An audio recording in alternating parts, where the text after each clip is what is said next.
যিসকল ষ্টুডেণ্টছে 2026 চনত মেট্ৰিক পৰীক্ষা দিবা তোমালোকে ভিডিঅ'টো সম্পূৰ্ণ চাবা তোমালোকৰ বাবে এটা গুৰুত্বপূৰ্ণ ভিডিঅ' লৈ আনিছোঁ কাৰণ এই দুটা ভুল যদি তোমালোকে মেট্ৰিক পৰীক্ষাত কৰি দিয়া তেতিয়াহ'লে কিন্তু তোমালোকক মেট্ৰিক পৰীক্ষা দিব নিদিব আৰু এইখিনি বহুত ক্ৰিটিকেল ভুলো নহয় একদম নৰ্মেল আৰু কমন কিছুমান মিষ্টেক যোনখিনি ষ্টুডেণ্টে কৰে আৰু যাৰ ফলত কি হয় গোটেই বছৰটোৰ কষ্টখিনি এনেই গুচি যায়গৈ পিছত তোমালোকৰ পেৰেণ্টছ আদিও গালি দি থাকিব তো এইটো শুনি একদম বেয়া লাগিব তো সেইটো কাৰণে চোৱা যদি তোমালোকে গোটেই বছৰটো ভালকৈ কষ্ট কৰিছা তেনেহ'লে এই দুটা ভুল কিন্তু সেই এক্সামৰ দিনা নকৰিবা নহ'লে কিন্তু তোমালোকক এক্সপেল কৰি দিব বা তোমালোকক এক্সামতে সোমাব নিদিব তো গুৰুত্বপূৰ্ণ ভিডিঅ' আমি আজি ডিছকাছ কৰিম কিন্তু তাৰ আগতে তোমালোকে চেনেলটো ছাবস্ক্ৰাইব কৰি দিবা যদি নতুনকৈ চাই আছা কাৰণ আমি এনেকুৱা নিচিনা ইনফৰ্মেটিভ ভিডিঅ' চেনেলত আনিয়ে থাকোঁ তো জাষ্ট তোমালোকে ছাপোৰ্ট কৰি গ'লেই হ'ল তো আহা আজি ডিছকাছ কৰোঁ কি এনেকুৱা দুটা ভুল আছে যোনটো দুটা তোমালোকে এভইড কৰিব লাগিব মেট্ৰিকৰ দিনা নহ'লে কিন্তু তোমালোকক মেট্ৰিক পৰীক্ষা দিব নিদিব আৰু আমি নিবিচাৰোঁ কোনো ষ্টুডেণ্টে মেট্ৰিক পৰীক্ষা দিব নোৱাৰাকৈ থকাটো তো সেইটো কাৰণে এতিয়াই তোমালোকক ইনফৰ্ম কৰি দিছোঁ তো এতিয়া আমি আহিছোঁ প্ৰথম নম্বৰ মিষ্টেকটো আৰু যোনখিনি মিষ্টেক আমি আজি ডিছকাছ কৰিম এইখিনি কিন্তু এনেই মিষ্টেক নহয় এইখিনি তোমালোকৰ সেবা ৰুলছ এণ্ড ৰেগুলেশ্যনত দি দিছে আৰু এইবাৰৰ কাৰণে হয় তো চোৱা কি দিছে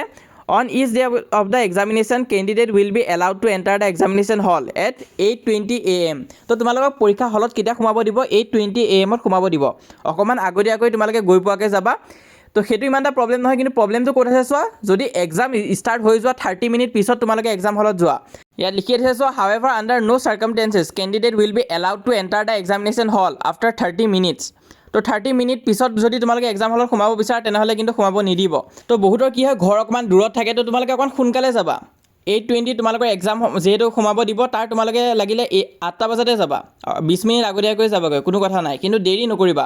আৰু চোৱা এক্সাম ষ্টাৰ্ট কেতিয়া হ'ব 9টা বজাত ধৰি লোৱা তোমালোকে 9:30 পিছত যদি এক্সাম হলত যাব বিচাৰিছা তেনেহ'লে তোমালোকক কিন্তু নিদিব পাৰে এইটো কিন্তু ৰুলছতে আছে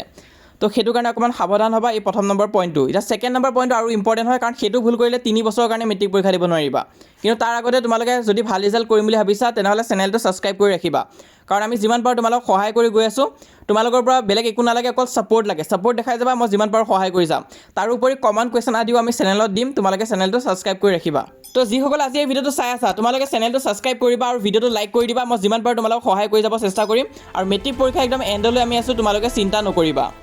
এতিয়া আহিছোঁ আমাৰ নেক্সট নম্বৰ পইণ্টটোলৈ যোনটো হৈছে ছেকেণ্ড মিষ্টেক এইটো বহুতো ষ্টুডেণ্টছে কৰে এইটো কি কৰে সিহঁতে ঘৰৰ পৰা কিবা কিবি লিখি লৈ যায় এক্সাম হললৈ তো সেইবিলাক কিন্তু এলাউড নাই আৰু যদি তোমালোকে ঘৰৰ পৰাই কাগজ আদি যদি লিখি লৈ যোৱা তেনেহ'লে তোমালোকক ডিছকুৱালিফাই কৰি দিব আৰু কেতিয়া কিমানৰ কাৰণে চোৱা এক্সপেল ফৰ 3 years 1 বছৰ নহয় 2 বছৰ নহয় ডাইৰেক্ট 3 বছৰৰ কাৰণে তোমালোকে মেট্ৰিক পৰীক্ষা দিব নোৱাৰিবা যদি তোমালোকে ধৰা পৰা তোমালোকৰ হাতত যদি এইবিলাক বস্তু থাকে চোৱা electronic gadget mobile phone printed আৰু ৰাইটিং মেটেৰিয়েলছ তো বহুতে কি কৰে নকল লিখি লৈ যায় কাগজত তো তেনেকুৱা হ'লেও কিন্তু একেই কথাই হ'ব any article carried into the examination hall তো সেইটো কাৰণে ইলেক্ট্ৰনিক গেজেট মোবাইল ফোন আৰু প্ৰিণ্টেড বা ৰাইটিং মেটেৰিয়েল নিনিবা তোমালোকে তো ইমান আছিলে আজি এই ভিডিঅ'টোত লগতে তোমালোকে হোৱাটছএপৰ কাৰণে দ্য আয়ান ষ্টুডিঅ'ছ পেজটো ফ'ল' কৰি ৰাখিলে হ'ল সেইটো one of the best page হয় য'ত 32,000তকৈ অধিক ষ্টুডেণ্টছে জইন কৰিছে তো তোমালোকে জইন নকৰাকৈ নাথাকিবা আৰু ইনফৰ্মেশ্যনবোৰ পাই থাকিবৰ কাৰণে তোমালোকে চেনেলটো ছাবস্ক্ৰাইব কৰিবা